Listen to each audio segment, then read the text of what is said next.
welcome to Revenue Insights. This week, we're joined by Jaclyn Balben, who's the VP of Operations at Bamboo Health, and before that was Director of Sales Operations over at Serum. Jaclyn, great to have you join us. I'm excited to be here. Amazing. First question, which I kind of always ask everyone, what's your story? Yeah, so, I think a lot of people who have worked in sales operations and revenue operations, my background was a somewhat, sort of journey of fortuitous circumstances and following, areas of curiosity and interest that I discovered, along my way. Revenue operations has exploded recently and has continued to pick up traction as a critical business function. But certainly, when I graduated college and was, starting out my journey in the workforce, I had never heard of sales operations. And so, a lot of my background sort of comes from taking opportunities that I felt like, really intersected with my interests and my passions and jumping into what I found exciting to work on. And that sort of evolved into what became the first sales operations role at a company I worked for called Saving Star, and then continued to evolve from there. But I'm sure for many people in operational roles, they started in a variety of different functions and figured out that they were really good at asking the right questions and putting, pieces and parts together and pulling out insights from data and building out effective processes. And all of a sudden that became a job, and then a career and a passion that they continue to follow. And I'm no different than that. So it's been a fun journey because I've been able to, sort of through the support of a lot of really great managers and organizations, follow those interests. And, now where I am today, I've had the opportunity to do that type of work at a number of different companies and with really fantastic teams. But yeah, I would say it's a really an organic journey. And, for anyone thinking about their journeys, the biggest sort of thing that I did, and in hindsight, it probably looks more intentional than it really was to, sort of optimize for opportunities that allowed me to jump in, ask a bunch of questions, figure things out for myself, and add a ton of value. And that allowed me to just continue to learn more and grow. What I love, which is a common trend across a lot of the guests that we've had on the show, and Tony, I'd love your kind of perspective on this, is everyone that I talk to in revenue operations is curious and loves asking questions. Yeah. Oh, absolutely. I think if you don't have that, you don't succeed. And Tony, I'd love to hear, a little bit about, how that shows up for you. Oh, for sure. I think, like you say, I think anyone from an from an ops point of view is looking to understand how everything fits together. And the only way that you can do that where you're a little bit separated and you're not on the floor and you're not doing that particular role is to sit there and be really annoying and sit there with the person that's doing the role. Like, oh, so how did you do that? And why does that connect to that? And why would you do that particular thing? And what sort of skill do you need to have to do this? So it all kind of starts to fit together. But absolutely. And I think what resonated there, what you said there, Jaclyn, is when you have a really nice organization that's surrounding you and some really great leaders surrounding you that almost encourage that curiosity and allow you to keep digging into that skill set and really start to find your niches and then be able to explore it and explode it from there. But yeah, absolutely. Like if you haven't got curiosity, you're going to pretty much be sitting there building process on, I think that looks like that. And that's never, ever going to be as close as what it is that you need to be. So yeah, I completely agree. Do you ever find that it's challenging, having that approach where, it's being curious, but also you're kind of, you're obviously digging into, you could be doing this better, this could be improved. How do you communicate that through to teams which, particularly in larger organizations, places like Bamboo Health, Jaclyn, where, you've got large teams, you've got lots of different personalities. How do you communicate that across to them? Yeah, I think a couple of things that I lean on consistently are, first of all, the why. So if you don't know why you're doing something at any given time, you should stop and ask or figure it out. If you're doing something because it's the way that it always was done, or because someone told you to do that, you're probably not going to do it very well.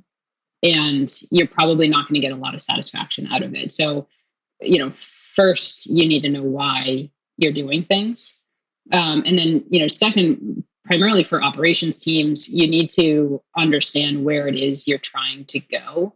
And even if you don't know all of the steps along the way, you need to have a good understanding of what types of outcomes you want to be delivering. So, a big focus for us is trying to keep our data as clean and as usable as possible at all times. And that's not just because we love data, it's because we want to be able to extract insights from it. And so just as an example, if someone doesn't know why they're entering information into a platform like Salesforce, they're likely not going to enter as good of information, and they're probably going to feel somewhat resentful about the fact that they have to enter it. And if, as an operations team, we don't really know what we want to be able to do with it, likely we're asking people to do a bunch of work that's not ultimately going to add a ton of value, and people are going to be irritated. If, on the other hand, people know why they're entering the information, they understand how it might be used, and the revenue operations team understands how they might leverage it in the future, likely we're going to have much more engaged employees because they're going to be contributing to the outcomes.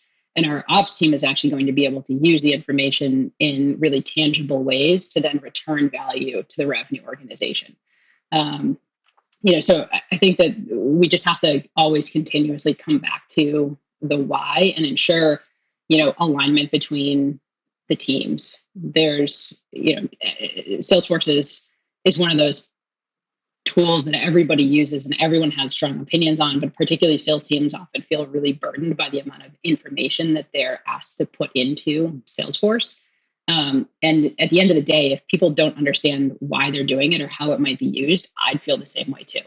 And so it's just so critical to be showing the value and also delivering back the insights. We need this information in order to understand, where we might be breaking in the funnel, so that then we can invest in the team and ensure that we're closing those gaps or fixing those problems or whatever it is that we're doing. And here's some of the information that we've actually been able to pull out and then address. I think it's just critical to be able to close the loop. And anytime you're asking someone to do something, they understand why and they understand the value. Okay. I'm going to ask the question that I feel like everyone in the audience is going to want to know. How do you get your reps to input data into your CRM? What's the secret? I don't know if I've not entirely cracked the code. I think anyone who says that they have probably is either embellishing a little bit or has a team that's probably spending too much time inputting data and not enough time selling. Yeah. So I think, there's no perfect answer. But I do think that prioritization is important. We do ask for a lot of information. As much as we can, we try to, augment information that we might ask the sales reps to input with other data sources, so that, they're not asked to continually input information that we could get other places. And as much as we can, and it's always a work in progress, we also are trying to combine, useful data that the sales team might leverage from other teams back into Salesforce, so that, it's as powerful as possible. But after that, it is prioritization. There are a certain number, it's less about a number, and there's a certain set of fields that we care a ton about. There are other fields that are important to us and we would like to be, filled out, but we do prioritize, and even in our stage definitions, we ask, more fields to be filled out in later stages than we do in earlier stages. We ask for more information on closed won opportunities than we do on closed lost opportunities. And that's not to say that closed lost opportunities aren't important. They're very important, but we don't need, to use our sales team's time on, every field just because they're there. So we do try to pick and choose and prioritize and balance as much as we can. And then back to the why, ideally our sales team feels like they understand why we're asking them to include certain information at certain points.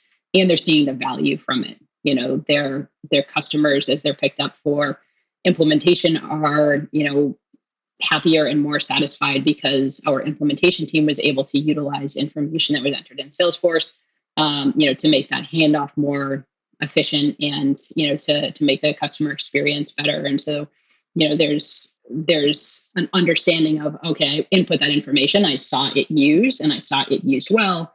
That was a good investment of my time. Again, we haven't fully cracked the code there, but the goal is to make sure that we're prioritizing well. Where what we're asking teams to do is really valuable, and that they understand why it's valuable and that it's a good use of their time. And just to jump in, Lee. Sorry, I know that you've got a couple of questions there, but obviously I'm RevOps as well, so this is it's all yours. This is definitely a selfish one. But as far as we can build in the why into training, into process, and we can deliver that at user level, manager level. How important would you say it would be to have the key stakeholders within the leadership branches of an organization? How important is it to have them on board and to have them to really believe in the why and believe in the data? Would you say that's 100% integral? Or are you able to achieve what it is that you need to at these user levels through your process training and onboarding? Yeah, to me, it starts with the leaders. If revenue operations is not aligned with leadership, it likely means that we are not working very effectively together. Right. The majority of the revenue operations, insights, and outcomes that we should be driving should be directly and materially contributing back to the goals that the sales leadership team has. And then they should be helping us to ensure that we're translating that effectively for, all of their reps. And so if the leadership is not bought into what it is we're doing, we're likely either working on the wrong problems, or we need to take a big step back and reset our objectives. And that starts in the planning process. So making sure that we are, all understanding what the plans are, that from a company perspective, there's alignment on those plans, right? So what's good for a sales leader should be good for a sales rep and vice versa. Yeah. What's good for the sales organization should be good for the rest of the organization. We don't want a scenario where the sales organization is celebrating wins and the rest of the organization is saying, this is not great for us. Yeah. So ensuring that there's that alignment is incredibly important. But so much of that starts with sales leadership, and I think we've got some great sales leaders in our organization, and I'll often see, them proactively, and without prodding from revenue operations, sharing out those same talk tracks and messages that we've all discussed so many times. It's coming down to the end of the quarter. Here are the top opportunities that we're tracking to. Please make sure that opportunities that are no longer, planned to come in this quarter are pushed out so that, we know what we're still, working towards this quarter. That benefits all of us. That's not something that revenue operations needs to, sort of pound the drum on alone, because the sales team is utilizing those same tools, that same reporting, those same insights. And so it's just as painful for them as it is for RevOps when, we maybe haven't seen the updates that we would want to see. Yeah. And so, the sort of the leadership enablement comes first, because if they don't agree, then we got to solve that problem. And then the rep enablement comes. And sometimes it goes in both directions, right? We'll learn things from our reps that the sales leaders maybe wouldn't have known themselves because they're not always in the day-to-day. And so we'll bring those learnings back and make them part of our process and adjust as needed to, again, ensure that we're aligned with sales leadership. But it's just critical. Okay, thank you. Cheers. So something that I've kind of noticed across a couple of the bits that we've talked about there, particularly on the point of alignment, starting from a leadership perspective and then starting to filter all the way down. I know it's such a common challenge to find that alignment, not just, vertically like that, but also like horizontally across teams as well. How do you, from your kind of role as like VP of Revenue Operations, how do you start to achieve that kind of alignment? Yeah, this is a great question. And I think this is one that, Bamboo Health in particular is challenged with because we have a network effect business. And so we not only have different teams selling into different segments, but those segments are, sort of contributing value to each other. And the way that works is incredibly complicated, and you can imagine that, for many network effect businesses, if you want to, start a ride hailing business in a new state, it's like, well, do you go get drivers first? Do you get riders first? Do you get both at the same time? How do you go about doing, how do you go about sort of having that really multi-pronged and strategic go-to-market plan that allows you to be as successful as possible? And then how the heck do you coordinate that back to all of the different teams and all of the different reps so that people are working really well together? Add in the complexities of healthcare and political climates and all of that, and you have a challenge on your hands. And I think the biggest thing that we start with is communication and collaboration. So we have an incredible sales organization full of individuals who have a really high degree of ownership over what it is that they're working on an everyday basis, as well as what contributes and what impacts the rest of the team. And so, we're so fortunate to benefit from, individuals who take it upon themselves to ensure that as they learn more, whether it's in a different state or a different segment or, whatever, change in the landscape has come our way, that they're sharing it out. But a lot of it is communication, and some pieces of communication have gotten easier in a remote environment, and many of them have gotten harder.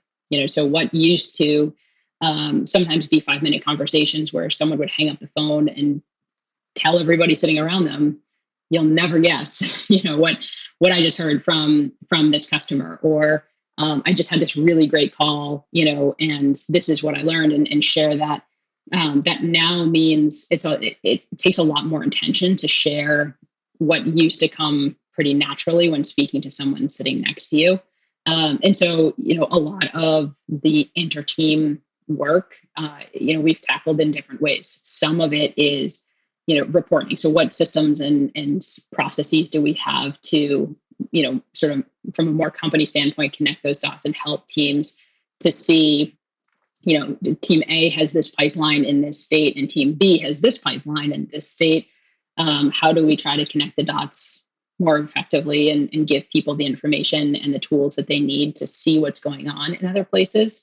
But honestly, the most effective way is the proactive collaboration between the people that are actually in the states, and or in the markets or the segments, and having them share those insights with each other, and then start the right conversations and dialogues so that there's the alignment across teams and within teams.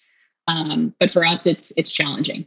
Territory design, comp plan design, all of the different components need to take into consideration not just what the TAM is for any given segment, but what the TAM, and in a lot of cases, what the SOM might be given, what activities might happen in other teams. So if team A goes and makes a big deal, how does that affect team B and team C and, sort of onwards? And then when team C sells something, it actually goes right back to team A, and they might be impacted as well. And so, there's sort of this web that we're constantly trying to keep up with and as much as we can get ahead of and predict.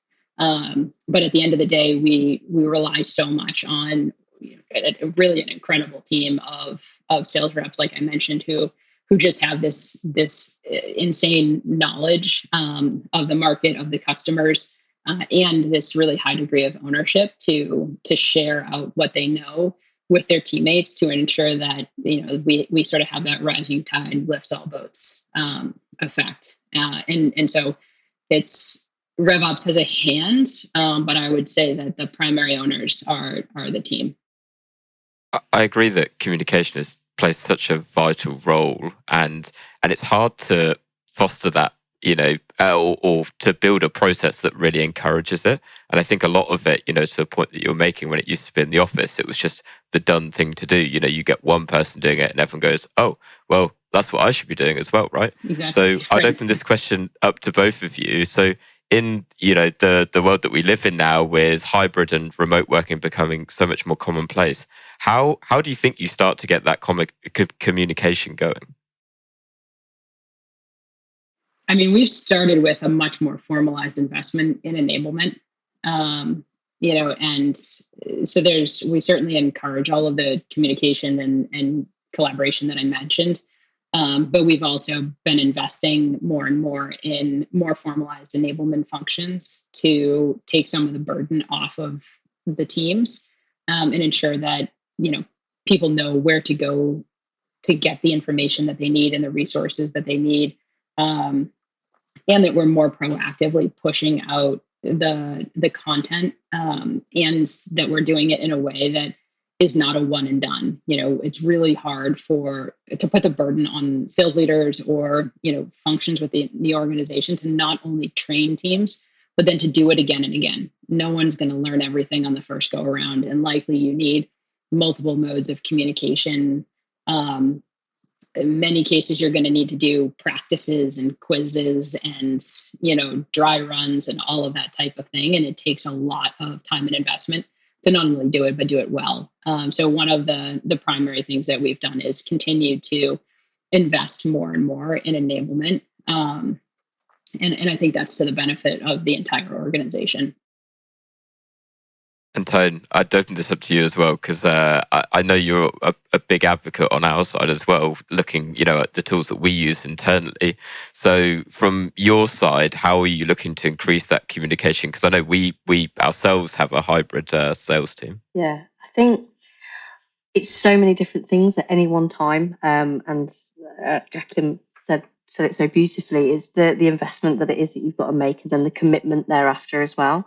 So I think when you're looking to, I suppose, grow as an organization, you have business operations that build in these communication and these feedback loops into the process itself. And then you need the technology enabled to enable that as well. So if the sales team are having great calls, do we have a platform to where we're able to share this over to different teams? Can we tag in the head of product when we hear about a certain competitor or a certain feature? And I think even for me personally, making something visible, really, really visible. So you can talk about a sales process, but if you have an SDR and they do this one thing really, really good, making it visible when they have that success there, not just allows them and encourages them to this kind of self-fulfilling, I'm going to do that again because I've got a big pat on the back or I've got a big, huge bit of commission. The whole team go, oh, I want a little bit of that too. I'm going to do that too. So I think wherever it is that you want something reinforced, whether it's communication, wherever it is, first it's big pats on the back, it's a commitment to it. But as Jaclyn rightly said, it's having and investing in the right areas to be able to enable all of the efforts that it is that are going in as well. And you just have to have people really dedicated to that. So your leadership team, just as it is with data, if they're not brought on data, and if they're also not brought on of the belief in the system, it's going to fall down in places that it is that you don't want it to. So you kind of have to build this network and this operation, if you will, to be kind of self-fulfilling in all the areas that it is that you need to. So yeah, I agree on all fronts.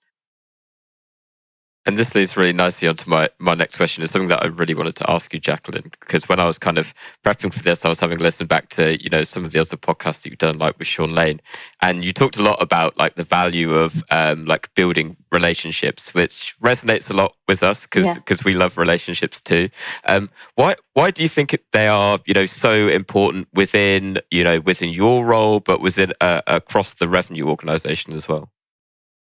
Yeah, I mean, I think building solid relationships are pretty critical because in a lot of cases, we're asking people to trust us. We are a team that sits in a position that is somewhat, ancillary to the primary role. So, sellers are out selling and they have really high numbers to hit and a hard job in front of them. And we're asking them to put a lot of trust in us to help them to deliver on those goals. And a lot of times we're asking people to do things that take them away from what feel like their core selling activities.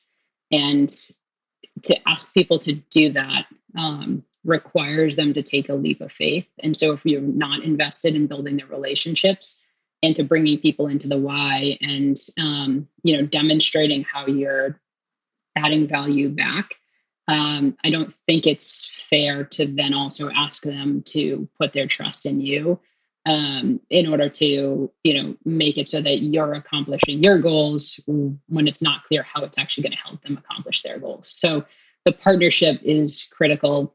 Anyone that's in a revenue operations role has to love being a problem solver in a way that is solving everyone's problems and not just their own. It sort of goes back to the data for the sake of data is a waste of time. Data for the sake of actionable insights that allow everyone to get better is a fantastic use of time. Which camp are you in? And I think it's really critical that from a sort of relationship building standpoint, anybody in revenue operations understands what their primary job is, which is to, again, help the revenue organization deliver on their goals.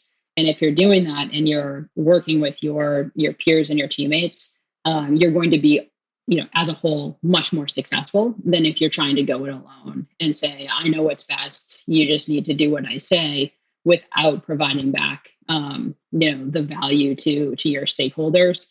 Then I'm not sure you're really accomplishing your goals. So I think everything starts with relationships, so that you can get that trust and then you can succeed together.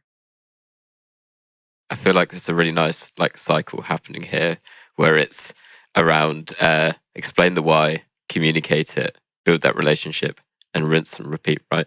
And Tony, is that the same for you? Relationships are absolutely everything. Yeah, for sure. I think previously I was in employee engagement, and I think knowing the impact of a relationship. So this is internal, this is external. It's this invisible, beautiful thing that you can't quantify, you can't codify it, but you see it in everything that it is that you do. And I always explain it to, I think, new people, especially coming on to our business or any other businesses, of you're always building relationships. Forget external, you're building relationships constantly, internally, externally. And the way that I like to explain it is if someone's doing decision making and they have you and they have another person in front of them and they've got to do this one thing and it's got to go to somebody, and who is it going to be? And if you've sat and you've built those relationships and you provide a value and you've done something with somebody's time and you've built trust and you've done all these things, that person is going to do it for you first. And I think for me, that really explains it really well, because these invisible decisions that are just quick in our heads that we do every single day is what we build businesses on, what we build process on, and how we kind of move through all of our tasks every day. So for me, relationships do drive revenue because it is absolutely everywhere. And it's this invisible, powerful thing that nobody can kind of pin down. But we all really strive to be better. So yeah, it's relationships are wild and wonderful, and they take a while to build up and about 2 seconds to wreck if you really want to do it as well. So yeah. Yeah. I mean, even just from and even from an efficiency standpoint, when you have the trust and you have the relationship, you can make decisions quickly. You can move past problems much more effectively. Comp is a huge one. The number, I think you can spend years building trust in compensation design and incentive design to say, the company has your best interests in mind. And it does sometimes take a leap of faith. But when you get to that point where, it's clear that you have the alignment in the comp plan. So, and I say this to our teams all the time, if I have written a good plan, it means that I can tell you to go work your plan. Mm-hmm. So go make decisions that get you paid, because if you're doing that, it means you're following your plan, and that's what the company wants you to do. And so I can be very transparent and very, push the team to go and try to maximize commissions. That's the goal. Go maximize commissions, and if you're doing that, you are benefiting the company, because we've written the plan in a way that is what is good for you is good for the company.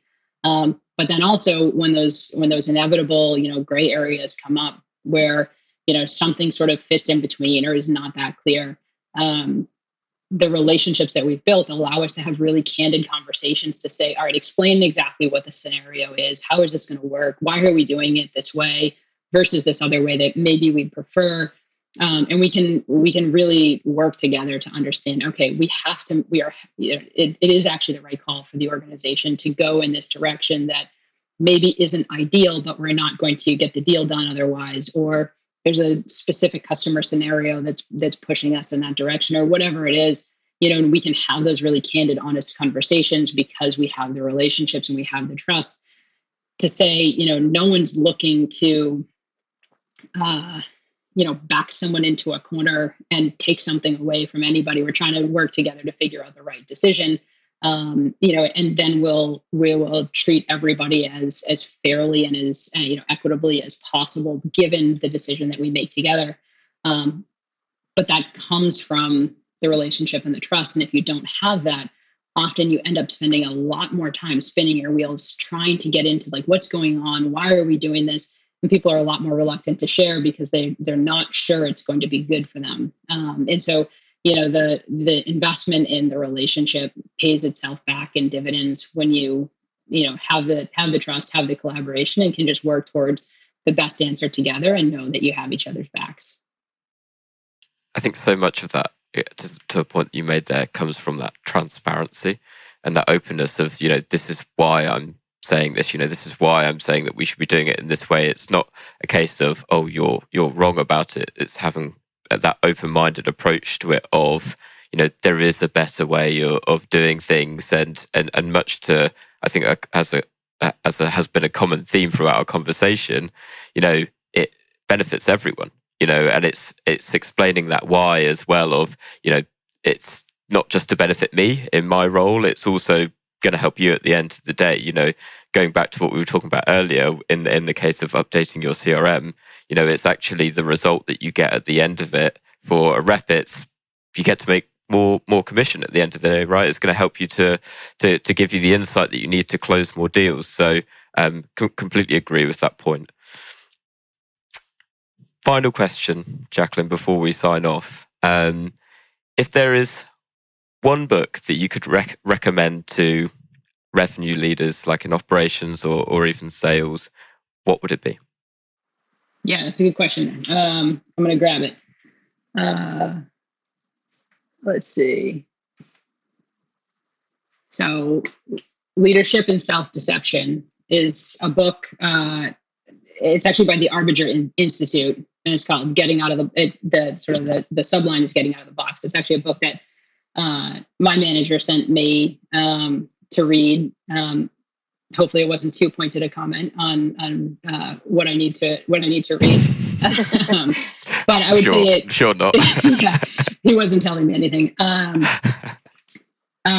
thought it was one of those types of books that you read and it really changes your perspective. And particularly from a cultural standpoint, thinking about our interactions with other people and how we treat other people, and assumptions that we make, or how our perceptions shape our interactions, and how critical it is to really have an open mind, and to approach our conversations and our interactions with other people in a really intentional way. It's a book that really changed the mindset that I have when I'm talking with others, and I'm ascribing perceptions or my takeaways are maybe not always what they intended, or vice versa. I would certainly recommend it to anybody, but just a really solid leadership book, where I feel like a lot of times you read a leadership book and you're like, oh, okay, it was good, but I don't know that it changed the way that I'm going to show up to work every day. And this one,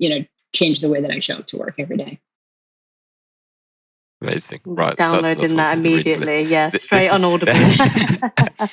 This is the best question I ask, I think. Jaclyn, it's been amazing. Thank you so much for sharing your insight. Final bit, if anyone in our audience wants to connect, hear more from you, where can they find you? On LinkedIn, follow me on LinkedIn.